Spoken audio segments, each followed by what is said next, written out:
Beredar rekaman di media sosial Telegram pada Rabu 4 Januari 2023 yang memperlihatkan tank Ukraina dalam keadaan rusak. Tank tersebut dikatakan pasukan Kiev masih layak pakai sehingga dievakuasi dan siap diperbaiki.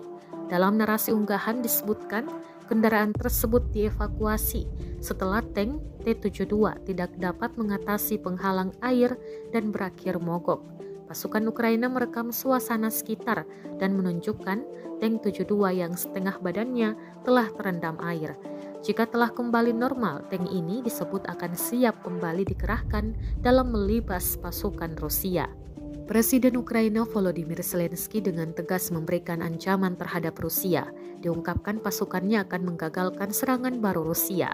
Ia menandaskan Moskwa harus mengalami kekalahan.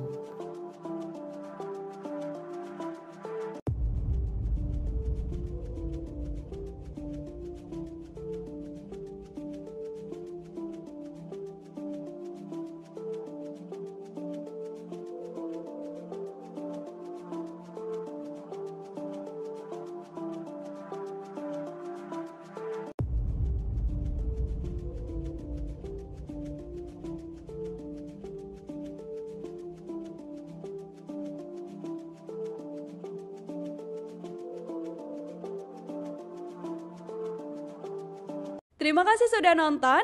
Jangan lupa like, subscribe, dan share ya.